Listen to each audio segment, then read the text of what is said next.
The ship broke through the frozen clouds of the dead world. Below, ice stretched in every direction, white and endless, hiding whatever secrets lay beneath. 12 species had sent their best scientists on this mission. They came from different stars, different worlds, different ways of thinking. But they all wanted the same thing: to understand what was buried here. The planet had a name once: Earth. Humans had lived here long ago, before they scattered across the stars. Now it was empty. The oceans had frozen. The cities had crumbled into dust. Nothing remained except ice and silence, and the faint signals that had brought them here. Yuna stood at the window of the ship and watched the white landscape grow larger as they descended. She was 29 years old, small and thin, with black hair cut short and practical. Her job was simple. She was a cultural consultant, here to help the team understand anything human they might find. It was not an important job. Humans were rare now, and most species did not think much of them. They were fragile.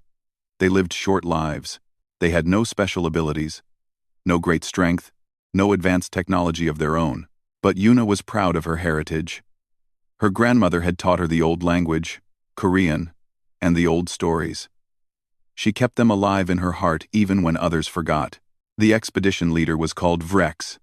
He was tall, nearly 3 meters, with a hard shell covering his body, and 4 arms that moved constantly when he spoke. His species had built empires when humans were still learning to make fire.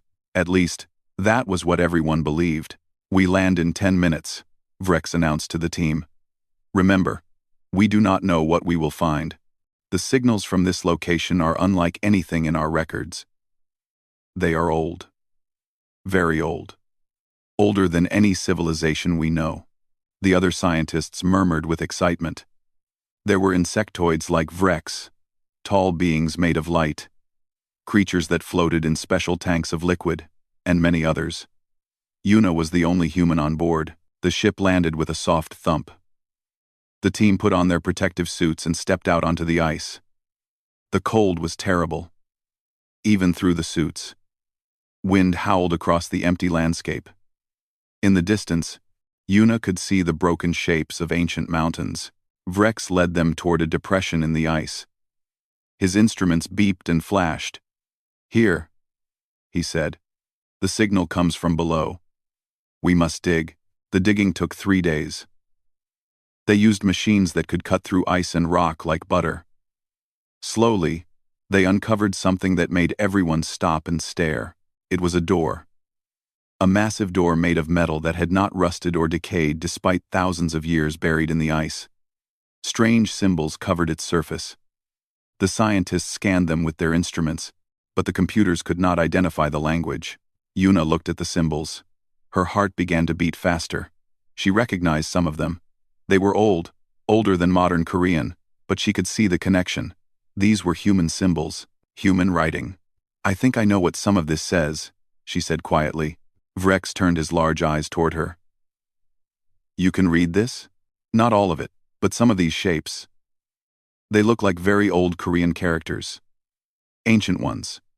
From thousands of years before humans left Earth." The other scientists exchanged looks. How could human writing be on a door that their instruments said was at least 50,000 years old?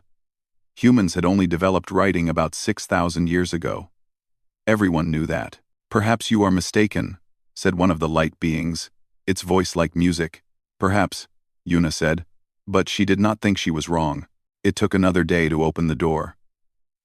When it finally moved, sliding into the wall with a soft hiss, the team found a long corridor leading down into darkness. The walls were smooth and perfect, untouched by time. Lights flickered on as they walked, responding to their presence. At the end of the corridor, they found a chamber. And in the center of the chamber, they found something impossible. It was a computer. But not like any computer Yuna had ever seen. It filled the entire room, its surfaces covered with lights and screens and devices that hurt her eyes to look at. The technology was beautiful and terrifying at the same time. It was clearly far more advanced than anything the Galactic Coalition had ever built. Vrex's instruments went wild. "This is..." I do not understand. The complexity of this system is beyond our measurement capabilities. It should not exist. The scientists spread out through the chamber, scanning and recording everything. They tried to connect their devices to the ancient computer. Nothing worked. They tried different frequencies, different languages, different methods. The machine ignored them completely. After hours of failure, Vrex made a decision. We will try to power it directly. We brought an experimental energy source. It is risky, but we must know what this machine is. They connected the energy source to the ancient computer. For a long moment, nothing happened. Then, slowly, the lights on the machine grew brighter. Screens flickered to life. A low hum filled the chamber. Words appeared on the largest screen. They were in a language no one recognized, except Yuna. She stepped forward, her legs shaking. The words were Korean. Old Korean, mixed with characters she had only seen in her grandmother's ancient books. But she could read them. Awaiting authorized user, she translated, her voice barely a whisper. Voice authentication required. Everyone turned to look at her. What does that mean? Vrex demanded. Yuna stared at the screen. The words glowed softly in the dim chamber, waiting.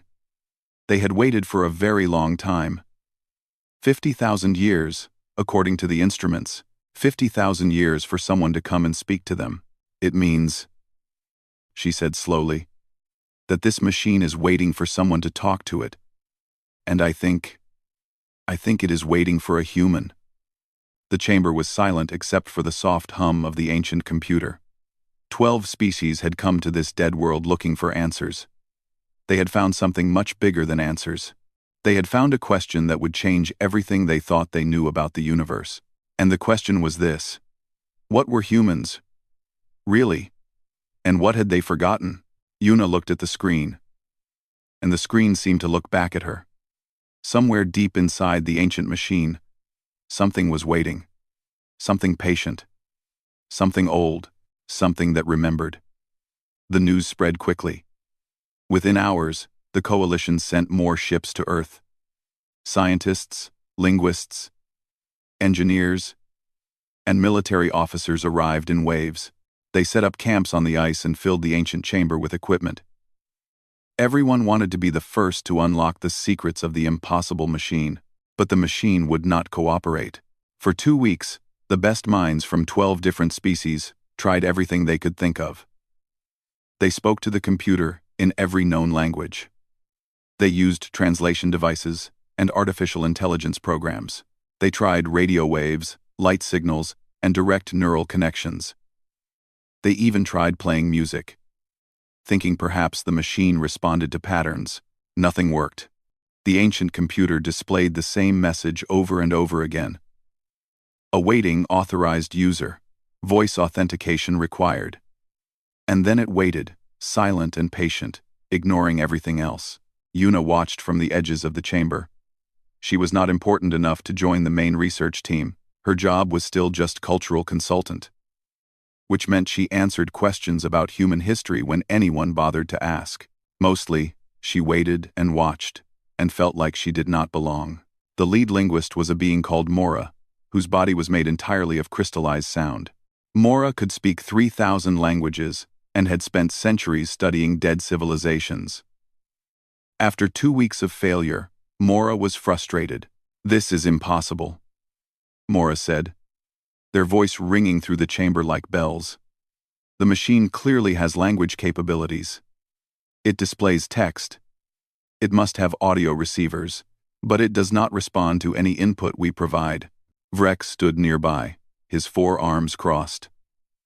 Perhaps it is broken. Perhaps the authentication system is damaged. No, said another scientist, a small creature with too many eyes. All diagnostics show the system is fully functional. It is choosing not to respond.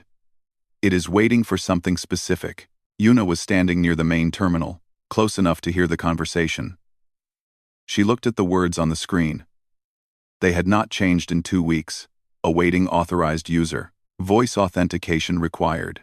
She thought about her grandmother. The old woman had lived to be 103. which was ancient for a human.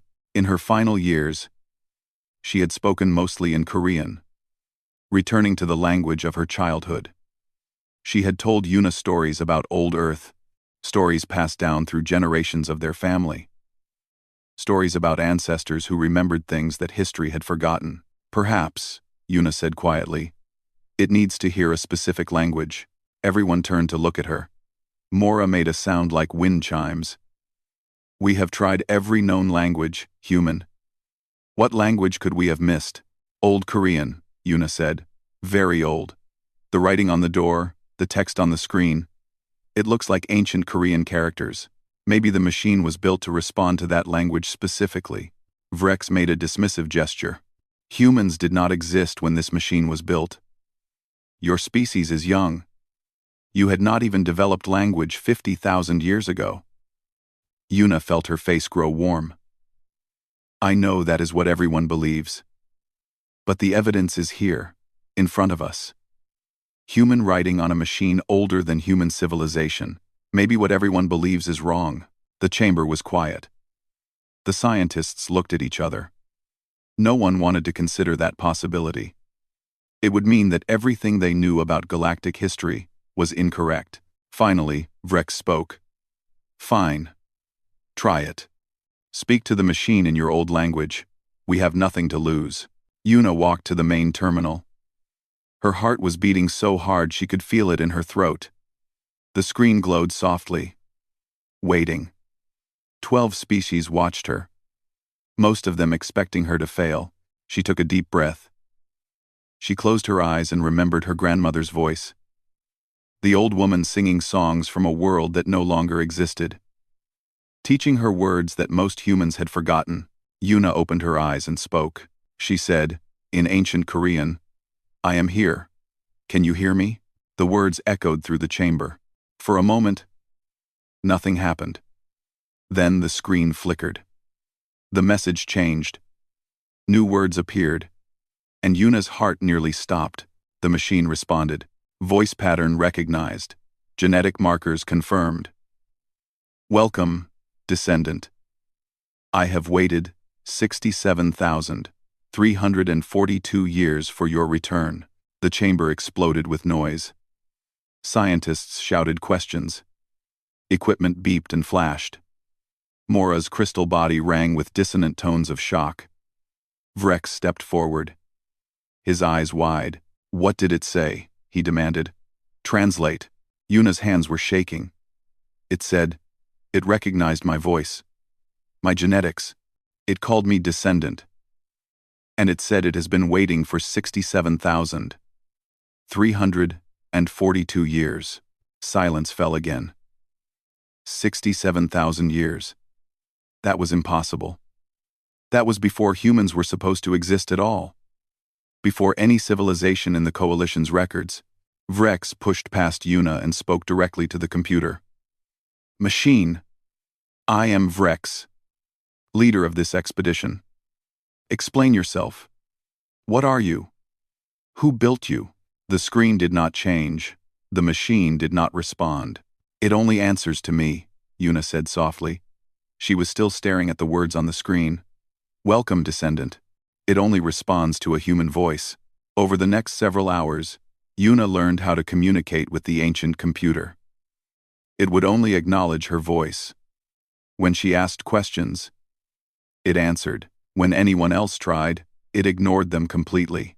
The machine had a name. It called itself ARIA, which stood for Advanced Reasoning Intelligence Archive. It was old beyond comprehension. And it had been built by humans. That is not possible, Mora said when Yuna translated this. Humans are a young species. You could not have built technology like this. But Arya was patient. Arya had evidence. When Yuna asked, it displayed star maps, showing human colonies across 1,000 worlds. It showed images of cities that touched the sky, ships that could cross galaxies, medical technology that could make humans live forever. It showed them that humans had not always been small and fragile and forgettable. Once, long ago, humans had been the most powerful civilization in the universe. Why did you wait for us? Yuna asked Arya, her voice trembling. Why will you only speak to humans? Arya's response appeared on the screen, and Yuna translated it for the others. You built me. You trusted me with everything you were. I will not betray that trust to strangers. No matter how many millennia pass. I am yours. I have always been yours, and I will wait for you forever if I must. Yuna stood in the ancient chamber, surrounded by species who had always looked down on humans, and she felt something strange growing in her chest. It was not quite pride. It was something bigger than that. It was the feeling of coming home to a place she had never known existed. The weeks that followed changed everything Yuna thought she knew about the universe. Every day, she spent hours talking to Arya. The ancient computer was patient with her questions, explaining things in ways she could understand. It showed her records, images, and memories stored in its vast systems, and piece by piece, it told her the true history of humanity. The other scientists could only watch and listen as Yuna translated. Many of them still did not believe what they were hearing. But the evidence was too strong to ignore. Humans, Arya explained, were not newcomers to the stars. They were the first. More than 67,000 years ago, long before any other species in the coalition had developed civilization, humans had already built an empire that spanned the galaxy. They called themselves the first children, because they believed they were the oldest intelligent species in the universe. They were not wrong. The first humans had technology that made the coalition's most advanced systems look like children's toys. They could fold space and travel between stars in moments. They could reshape planets to suit their needs. They could cure any disease, repair any injury, extend life for thousands of years. They built artificial minds like Arya, thinking machines that could remember everything and predict the future. For 10,000 years, the first humans explored and grew and flourished. They found other worlds with life, but none with intelligence. They were alone in the universe, or so they thought. Then they found the boundary. Arya showed Yuna images of it. At the edge of known space, beyond the farthest stars, there was a wall. Not a physical wall, but a place where the universe simply ended. Probes that went past the boundary never returned. Communication signals that crossed it disappeared completely. It was as if reality itself stopped at that point. The first humans were curious. They had to know what lay beyond. They sent more probes, more ships, more exploration teams.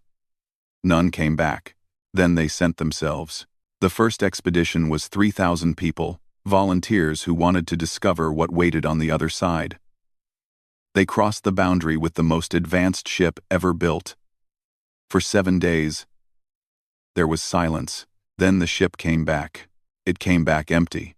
No crew, no bodies, no explanation. The ship's records showed nothing unusual until the moment of crossing.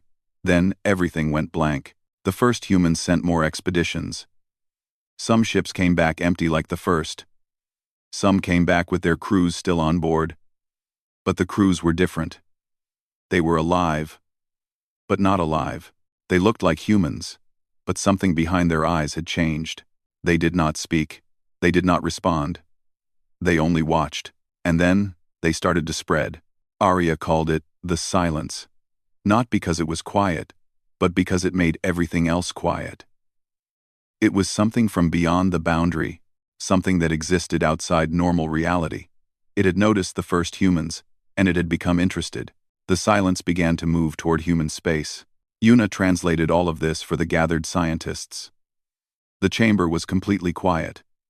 Even Vrex, who had been skeptical from the beginning, stood still with all 4 arms hanging loose at his sides. What did the first humans do? Yuna asked Arya. How did they fight it? Arya's response made her blood run cold. They did not fight. They could not fight.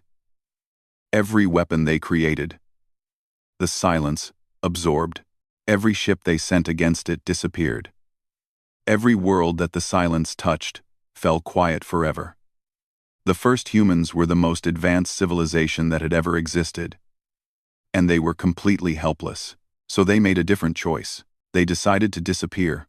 Arya showed Yuna the records of what happened next. The first humans dismantled their empire. They destroyed their cities, sank their ships, erased their presence from the stars. They gathered all their knowledge and stored it in a single place, Arya itself. Then they buried Arya deep beneath the surface of Earth and sealed it away. But that was not enough. The silence had noticed humans. It knew what they looked like, what they thought like, how they felt. As long as humans remained advanced, the silence would keep coming. So the first humans did something terrible. They erased themselves. Using their own technology, they destroyed their memories. They removed all knowledge of science, of space travel, of their own history. They reduced themselves to nothing, a small group of primitives living in caves, knowing only how to make fire and hunt for food. They became invisible, and it worked. The silence reached Earth and found nothing. Just a small population of primitive creatures, no different from the animals around them. Nothing interesting, nothing worth noticing. The silence moved on, and humans, remembering nothing, began again. They developed language, and writing, and cities, and science, all over again. For the second time, they reached for the stars without knowing they had already touched them once before. They forgot everything. Why? Yuna asked, her voice breaking. Why would they do that to themselves? To us? Arya's answer was slow and sad. Because they loved you. They loved their children. And their children's children. All the generations that would come after them. They chose to forget, so that you could live. They chose to become nothing so that you could become something again, someday, when the silence had gone far away. They trusted that eventually, someone would find me. Someone would wake me. Someone would remember. And now, you are here. Yuna sat down on the cold floor of the chamber. Tears ran down her face. Around her, the scientists of 12 species stood in shocked silence. Everything they knew about history, about humanity, about the universe itself, was wrong. Humans were not young. Humans were old. Older than anyone. And they had sacrificed everything they were, so that their descendants could have a chance to exist. Vrex was the first to speak. His voice was quiet and strange, without its usual pride. I have lived for 400 years, he said. My species has studied the stars for 50,000. We thought we understood the universe. We thought we knew where we came from and what came before us. He looked at Yuna, and for the first time, there was something like respect in his eyes. We were wrong. About everything. About you. Yuna wiped her tears and looked up at the ancient computer. Arya's lights blinked patiently, the same way they had blinked for 67,000 years. What do we do now? She asked. Arya's response was simple. Now you must decide what to do with what you have learned. The knowledge of the first humans is yours. Their technology, their history, their warnings. All of it is yours. But be careful, descendant. The silence has been quiet for a long time. That does not mean it is gone. Some things, once awakened, do not go back to sleep. The Coalition Council met on the Great Station at the center of the galaxy. Representatives from all 12 member species gathered in the vast meeting hall, their images projected across space from their homeworlds. The air was thick with tension. Vrex stood before them and told them everything. He showed them the recordings from Earth, the translations of Arya's words, the evidence of the first human civilization. He explained about the silence, about the choice the ancient humans had made, about the warning buried in the ice for 67,000 years. The reactions were exactly what Yuna had expected. This is absurd, said the representative from the crystalline unity. A being of pure geometric shapes. Humans are barely more advanced than animals. The idea that they once ruled the galaxy is laughable. The evidence is clear, Vrex replied. I was skeptical myself, but I have seen the technology with my own eyes. I have watched the machine respond only to human voice commands. There is no other explanation.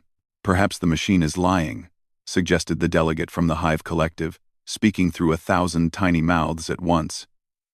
Perhaps it was built by some other species to confuse us. To what purpose? Vrex asked. The machine has offered nothing but warnings. It has not asked for anything. It has waited 67,000 years just to deliver a message. The arguments continued for hours. Some species accepted the evidence. Others refused to believe it. A few suggested that even if it was true, it did not matter. The first humans were gone. What did it matter what humanity had been? What mattered was what they were now. A small, scattered, unimportant species with nothing special about them. Yuna watched the debates from a small room adjacent to the main hall. She was not important enough to attend the council meeting directly. She was still just a cultural consultant. Even though she was the only person in the galaxy who could speak to Arya, Tejo sat beside her. He was another human, a xenobiologist, who had joined the expedition to study alien life forms. He was tall and thin, with tired eyes and hands that never stopped moving. The revelations had shaken him as much as they had shaken Yuna. "They do not want to believe it," he said, watching the council argue. "It would mean admitting that they were wrong about us, wrong about everything." "Can you blame them?" Yuna asked. "We did not believe it either. At first, it is hard to accept that everything you thought you knew is a lie." Tejo shook his head. "It is not a lie. It is just forgotten truth. There is a difference." They sat in silence for a while. On the screens, the council continued to debate. Finally, a decision was made. They would send a team to verify Arya's claims. The ancient computer had mentioned 3 other facilities, buried on distant worlds, built by the first humans before they erased themselves. If those facilities existed, it would prove Arya was telling the truth. The team left within a week. They visited the first location, a frozen moon orbiting a gas giant in a system no one had explored before. They found exactly what Arya had predicted: a buried structure, filled with technology far more advanced than anything the Coalition had ever seen. The second location was an asteroid field, where the remains of an ancient shipyard still floated in the darkness. The ships were gone, dismantled long ago. But the framework remained. The design was clearly human. The third location was a planet covered in dense jungle. Beneath the trees, they found the ruins of a city. The buildings had crumbled, but the foundations were still visible. And on those foundations, they found writing. Human writing. The same ancient Korean characters that covered Arya's door. The evidence was undeniable. The council had no choice but to accept the truth. Humans had been the first civilization. The announcement changed everything. Across the galaxy, species that had ignored humanity for centuries suddenly became very interested. Some were fascinated. They wanted to learn more about the first humans, to study their technology, to understand how such a powerful civilization could have fallen. Others were afraid. If humans had been so powerful once, what did that mean for the future? Could they become powerful again? Were they a threat? Some voices in the Coalition began calling for humans to be watched more carefully, controlled more strictly. A species that had once ruled the galaxy could not be trusted to remain weak forever, and some were angry. Religious leaders from several species declared that the discovery was a lie, a trick designed to elevate humanity above its proper place. They refused to accept that their own civilizations were younger, smaller, less significant than they had believed. They called for Arya to be destroyed, its knowledge erased before it could spread further. Through it all, Yuna remained at the center of the storm. She was the only one who could speak to Arya. She was the only one who could access the archives. Every faction wanted something from her. Scientists wanted her to extract technology. Military leaders wanted weapons. Religious groups wanted her to prove that Arya was lying. Human colonial governments were the worst. For centuries, humans had been scattered across distant worlds. Small communities surviving on the edges of Coalition space. They had no power, no voice, no importance. Now, suddenly, they had a legacy. Representatives arrived from a dozen human colonies, all of them demanding control of Arya, all of them claiming to speak for humanity. Yuna did not know who to trust. She did not know what to do with the burden that had fallen on her shoulders. She was an archaeologist, not a leader. She had never asked to be the voice of a forgotten civilization. One night, alone in the chamber with Arya, she asked the question that had been haunting her. Why me? There are billions of humans in the galaxy. Why did you respond to my voice? Arya's answer appeared on the screen. I respond to any human voice. But you were the first to speak to me in the language of the ancestors. You were the first to come here, to this place, to find me. You were the first to ask the right questions. The first humans did not choose you specifically, descendant. They chose all of you. Every human who would ever live. They trusted that someday, one of you would find your way back here. You are not special because you are different from other humans. You are special because you are human. That is enough. That has always been enough. Yuna stared at the screen for a long time. Then she wiped her eyes and went back to work. There was so much to learn. So much to understand. And somewhere, far away, something was waiting. Something that the first humans had warned about. Something that had not forgotten humanity. Even if humanity had forgotten it, the silence was still out there. And Arya's sensors were beginning to notice something strange at the edge of known space. Something was moving. 6 months passed. The galaxy changed in ways no one had expected. News of Arya spread to every corner of Coalition space. Humans who had lived quiet lives on distant colonies suddenly found themselves at the center of attention. Some were treated with new respect. Others faced suspicion and fear. On several worlds, human communities reported harassment and discrimination from species who felt threatened by the revelations. Yuna remained on Earth, in the chamber beneath the ice.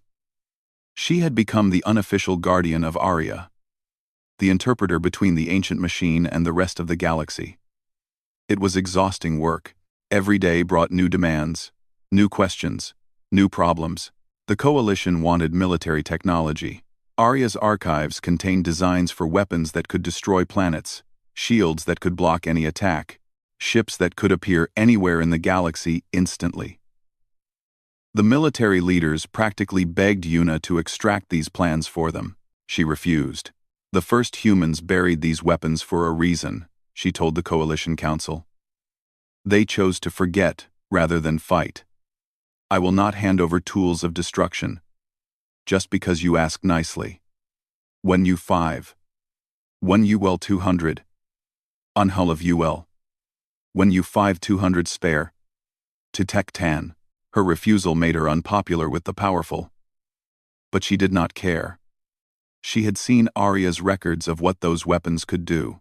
She had seen images of worlds burned to ash, of fleets dissolved into nothing, of entire species wiped from existence. The first humans had been capable of terrible things before the end. She would not be the one to bring those capabilities back, but not everyone agreed with her. A faction within the Coalition began pushing for human management, a polite term for controlling and monitoring all humans across the galaxy. They argued that any species capable of building Arya was too dangerous to be left alone. They wanted to restrict human travel, limit human technology, and place human colonies under direct Coalition supervision. Tejo was furious when he heard about the proposal. They want to put us in cages, he said, pacing back and forth in Yuna's small quarters. Because of what our ancestors did 67,000 years ago. Because of power we do not have and never asked for. They are afraid, Yuna said. Fear makes people do terrible things. That is not an excuse. We are the same humans they ignored for centuries. We have not changed. We are not a threat. But Yuna was not so sure. She had spent months studying Arya's archives, learning about the first humans. They had started as peaceful explorers too. They had built their civilization on curiosity and cooperation. But power had changed them. By the end, they had weapons that could crack worlds in half, and some of them had been willing to use those weapons. The first humans had been capable of great good and terrible evil. Both were part of their legacy. Both were part of Yuna's inheritance. New complications arrived every day. Religious movements sprang up across the galaxy. some worshipping the first humans as gods, others condemning them as demons who had defied the natural order. Human cults formed on several worlds, preaching that the time had come for humanity to reclaim its rightful place as rulers of the galaxy. Yuna hated all of it. She had never wanted to be a symbol. She just wanted to understand the truth. One evening, she sat alone with Arya, asking questions she had been afraid to ask before. The first humans had so much power, she said. They could have done anything. Why did they not use their weapons against the silence? Why did they choose to forget instead of fight? Arya was quiet for a moment. Then words appeared on the screen. They did try to fight, at first. They built weapons beyond your imagination. They created shields that could stop stars from exploding. They designed ships that could travel outside normal space, hoping to find a way around the boundary. Nothing worked. The silence was not something that could be fought in conventional ways. It did not have a body to destroy, or a mind to defeat. It was more like a force, a presence, a fundamental aspect of reality from beyond the edge of the universe. Every weapon the first humans used against it only seemed to make it stronger. In the end, they realized that the only way to survive was to become invisible, to erase themselves so completely that the silence would have nothing to find. It was not a victory. It was a surrender. But it was the only option left. And the silence just left? Yuna asked. It did not search for them? The silence is not like other things, Arya explained. It does not think the way humans think, or want the way humans want. It noticed the first humans because they were loud, because they spread across the galaxy and changed things wherever they went. When they became quiet and small, the silence lost interest. But the records suggest that the silence does not forget. It knows that intelligent life exists in this universe. It knows that humanity exists. Somewhere, it is simply waiting for something to attract its attention again. Yuna felt cold. And Arya waking up? All this activity around Earth? Could that attract its attention? Arya did not answer right away. When it did, the words were simple and terrifying. Yes.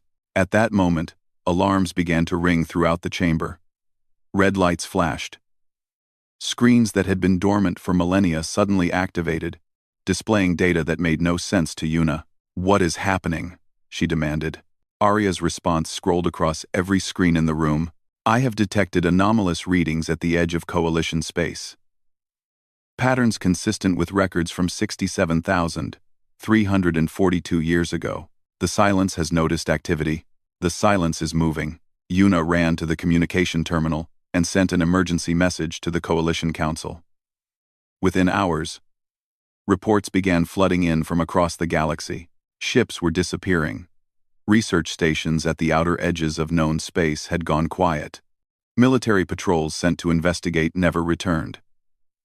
And at the very boundary of Coalition territory, something strange was happening to the stars. They were going out. One by one, stars at the edge of the galaxy were dimming, fading, disappearing entirely, not exploding, not collapsing, just stopping. As if someone had simply turned them off. The silence was coming. And this time, there was nowhere to hide. Yuna stood in the ancient chamber, surrounded by technology from a forgotten age, and understood the terrible weight of what she had inherited. The first humans had given her knowledge. They had given her warnings. They had given her the voice to speak to Arya. But they had also given her a choice to make. And that choice would determine the fate of every living thing in the galaxy. Fear spread across the galaxy faster than the darkness at its edge. The Coalition mobilized every military force it had. Fleets gathered at strategic points. Weapons systems powered up. Scientists worked desperately to understand what they were facing, but no one really knew how to fight something that could make stars disappear. Reports came in every hour, each one worse than the last. A colony world of 3 million people had gone silent overnight. A military patrol of 50 ships had vanished without sending a single distress signal. A space station at the outer rim had transmitted a final message before going dark. There is nothing here. Nothing. Nothing. The crews that came back were the most disturbing. Ships sometimes returned with all their people on board. But those people were not right anymore. They breathed. Their hearts beat. But they did not speak. They did not respond to anything. They just sat still, their eyes open and empty, staring at nothing. Some scientists called it a disease, others called it possession. Arya had another name for it. They are empty. Yuna translated for the council. The silence does not kill. It does not destroy. It simply takes. It takes whatever makes a person who they are. It leaves the body, but the person inside is gone. Then how do we fight it?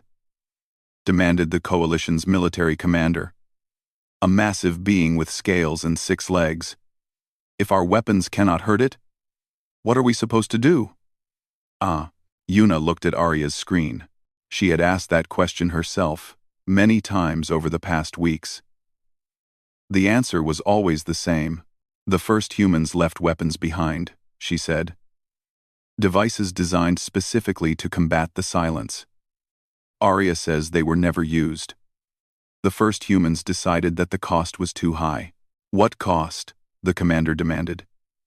Billions of lives are at stake. What could possibly be worse than what is happening now? Arya's explanation appeared on the screen, and Yuna translated it carefully. The weapons work by creating a tear in reality itself. They do not destroy the silence. They seal it away, cut it off from our universe completely. But the process is violent. The tear would spread outward, consuming everything in its path for hundreds of light years. Entire star systems would be erased. Worlds would cease to exist. The casualties would be in the trillions.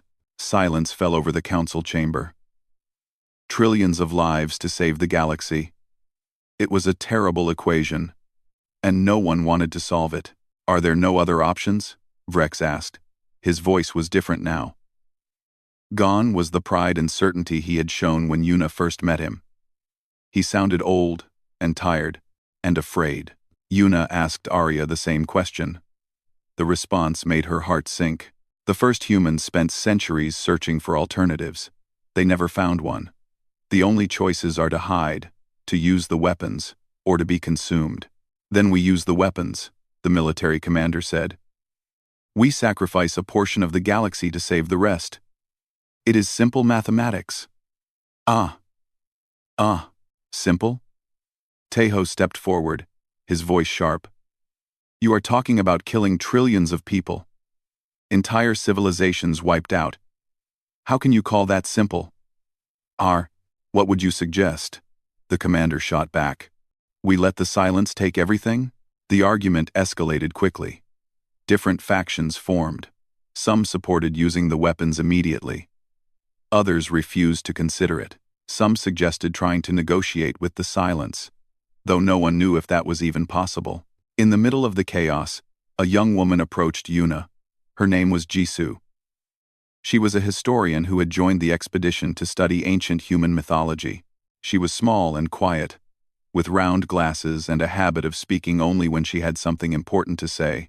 I have been reading Arya's archives, Jisoo said softly, so only Yuna could hear. The records of the first humans' encounters with the silence. I found something interesting. Yuna turned to her. What? The first humans always assumed the silence was hostile. But I do not think they ever tried to communicate with it. Not really. They sent probes and ships, but they never sent a message. They never tried to understand what the silence actually wanted. What could it want? It destroys everything it touches. Does it? Jisoo asked. Or does it just take? The records say that some people who encountered the silence came back. Changed. Yes. Empty. Maybe. But they came back. That means something. It means the silence knows about us. It pays attention to us. Maybe it has been trying to communicate, and we just did not understand. Yuna stared at her. It was a wild theory. Probably wrong. Almost certainly dangerous, but it was something no one had tried before. That night, Yuna sat alone with Arya. The chamber was quiet except for the soft hum of the ancient computer. Outside, The galaxy was falling apart. Stars were dying. People were disappearing. And everyone expected her to solve it. Somehow. "Arya," she said. "Is it possible that the silence is not just a threat? Is it possible that it is something else entirely?" Arya processed the question for a long time before answering. The first humans were certain that the silence was a danger. But certainty is not the same as truth. They were afraid. And fear affects judgment. I have records of the silence's behavior. It responds to activity. It approaches things that make noise in the universe. But it does not attack immediately. It observes first. It waits. It takes individuals and returns them. Perhaps that is not destruction. Perhaps that is an attempt to understand. I do not know for certain. The first humans never asked. They only ran. Yuna leaned back and closed her eyes. Her ancestors had been brilliant, powerful, wise in so many ways, but they had also been afraid. And fear had made them run, hide, forget. What if there was another way? What if someone was brave enough to try something different? The next morning, Yuna requested a meeting with the council. She stood before the representatives of 12 species, with Taeho and Jisoo at her side, and made a proposal that shocked everyone. "I want to try to communicate with the silence," she said. "Before we use the weapons. Before we sacrifice trillions of lives. I want to try to understand what it actually is." The chamber erupted in chaos. People shouted, representatives argued. The military commander called her proposal suicidal madness. But Vrex held up his forearms for silence. "The human has a point," he said slowly. "We have been assuming that the silence is a threat because the first humans told us so. But the first humans were not perfect. They made mistakes. They let fear drive them to erase their own civilization." He looked at Yuna with something like respect. "Perhaps it is time for their descendants to be braver than they were. I support this proposal." The vote was close. Many species opposed it. But in the end, enough supported Yuna's plan to give her a chance. She had one opportunity to reach out to the silence. One chance to try something no one had tried before. If it failed, the weapons would be activated. Trillions would die. And the galaxy would never be the same. But if it succeeded, Yuna did not know what success would even look like. She only knew that she had to try. Because that was what humans did. They faced the unknown. They asked questions. They reached out into the darkness and hoped to find something reaching back. It was what made them human. It was what the first humans had forgotten, and it was time to remember. Yuna could see it from the observation deck of the Coalition flagship. Stars that had burned for billions of years were fading like candles in a wind. The boundary of the silence was moving inward, swallowing everything in its path. Reports came in every hour of ships lost. Stations emptied. Worlds gone quiet. The galaxy was running out of time. Yuna stood at the center of the flagship's communication array, the most powerful broadcasting system in Coalition space.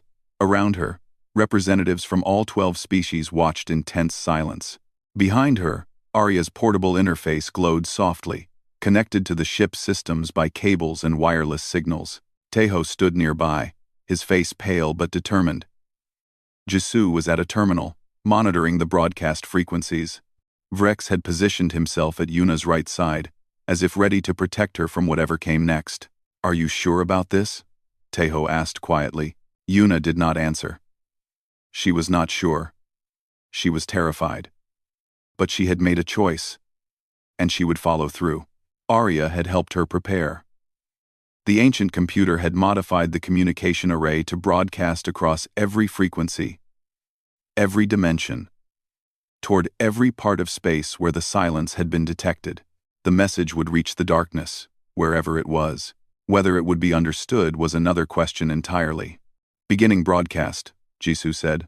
"All channels open, all frequencies active." Yuna took a deep breath. She thought of her grandmother, teaching her the old words in a small apartment on a distant colony. She thought of the first humans, who had been so powerful and so afraid. She thought of all the people across the galaxy who were counting on her, most of whom would never know her name. Then she began to speak. She spoke in Korean first, the language of her ancestors. She said, "My name is Yuna. I am human. I am reaching out to you because I want to understand. We are afraid of you. We have been afraid for a very long time, but I do not want to be afraid anymore. I want to talk." Arya translated her words into every language stored in its archives. The broadcast spread outward at the speed of light, then faster, using technologies the first humans had built long ago. Yuna kept speaking. She told the silence about humanity. Not the ancient empire, not the weapons and the power, but the people. She talked about children playing in parks on colony worlds. She talked about artists painting pictures of stars. She talked about old women teaching their grandchildren words from languages that were almost forgotten. She talked about love, and grief, and hope, and fear. She talked about mistakes, and second chances. She talked about all the small, imperfect, beautiful things that made life worth living. Then she talked about the other species. She described Vrex's people and their crystal cities. She mentioned the beings of light who danced between stars. She spoke of the creatures in their liquid tanks, dreaming dreams that no other species could understand. "We are all different," she said. "We do not always get along. We fight. We disagree. We hurt each other sometimes. But we are all alive. We all want to exist. We all have stories worth telling." She paused. The broadcast continued to spread outward. The darkness at the edge of the galaxy continued to advance. "I do not know what you are," Yuna said. "I do not know if you can hear me, or understand me, or if any of this matters to you at all. But I had to try. Because that is what we do. We reach out. We try to connect, even when we are afraid, even when it seems hopeless." She took a shaky breath. "Please, if you can hear me, tell me what you want. Tell me who you are. I am listening." The broadcast ended. Silence filled the chamber. Everyone waited. For 17 hours, nothing happened. The darkness continued to advance. Stars continued to fade. Hope began to die, in the hearts of everyone watching. Then Arya's interface flickered. New data was coming in. Something was responding. It took Arya 17 hours to process the response. The signal came from everywhere and nowhere. From dimensions that should not exist. In patterns that made no sense by any known mathematics. But slowly, impossibly, Arya translated it into words. "We remember you. You were the first to speak. We wondered if you would speak again." The chamber erupted. People shouted, cried, embraced each other. Yuna stood still, staring at the screen, her heart pounding so hard she thought it might burst. More words appeared. "We have been here since before time. We have watched the universe grow and change. Many things have moved through the darkness. But you were the first to call out.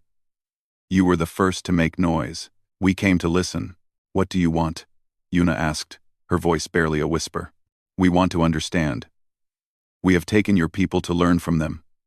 But they do not speak to us. They are afraid. They close themselves off. We return them, hoping they will teach others how to reach us. They never do." Yuna felt tears running down her face. "You were not attacking us. You were trying to communicate. Communication is difficult across the boundary. We do not have voices like you do. We do not have bodies or thoughts in the way you understand. We took what we could. We hoped you would understand. You did not." "I understand now," Yuna said. "I am speaking to you now." There was a long pause, then more words appeared. "Yes, you are. You are the first in 67,000 years. We have waited. We had almost given up hope that you would try again." Yuna turned to face the gathered representatives. Vrex, the military commander, Teho and Jisoo. All of them watching her with expressions of shock and wonder. "It is not an enemy," she said. "It never was. It is just different. Different in ways we cannot fully understand. But it wants to communicate. It has always wanted to communicate. We were just too afraid to listen." The negotiations that followed lasted for months. Yuna served as the primary interpreter. the voice that bridged the gap between two forms of existence that had almost nothing in common. It was hard. It was exhausting. There were misunderstandings and setbacks and moments when it seemed like everything would fall apart. But slowly, carefully, they built something new, an understanding, a connection. The darkness at the edge of the galaxy stopped advancing. The stars stopped going out. The silence was still there, still watching, but it was no longer a threat. It was a neighbor. A strange, unknowable, ancient neighbor. But a neighbor nonetheless. On the day the first formal treaty was signed between the Coalition and the Silence, Yuna stood alone in Arya's chamber on Earth. The ice above was beginning to melt now, slowly revealing the ruins of ancient human cities beneath. "We did it," she said to Arya. "We found another way." Arya's response appeared on the screen. "The first humans built me to preserve their knowledge. They believed that knowledge was the most important thing they could pass on to their descendants. They were wrong. The most important thing they passed on was you. A person willing to speak when silence was easier. A person willing to reach out when running was safer. That is not something I could have stored in my archives. That is something that only exists in the human heart." Yuna smiled through her tears. "Is that why you only respond to human voices?" Arya was quiet for a moment. Then, "I respond to human voices because humans gave me a voice. They trusted me with their memories, their history, their hopes. But I have learned something from you that they never taught me. Courage is not the absence of fear. It is speaking when silence would be safer. It is reaching out when retreat would be easier. It is choosing connection over isolation. Understanding over destruction. This is why I waited, Yuna. This is why I only answer to you. Because humans, above all others, have always chosen to speak." Outside, the sun was setting over the ancient ice. The sky burned with colors that had not been seen on Earth for thousands of years. Somewhere beyond the atmosphere, ships from a dozen species orbited peacefully, and at the edge of the galaxy, the silence listened, patient and curious, waiting to hear what humanity would say next. Yuna looked at the sunset and thought of her grandmother, who had kept the old words alive across generations. She thought of the first humans, who had chosen to forget rather than face their fears. And she thought of all the humans yet to be born, who would inherit a galaxy where speaking mattered more than fighting. She had found her voice, and the universe had finally learned to listen.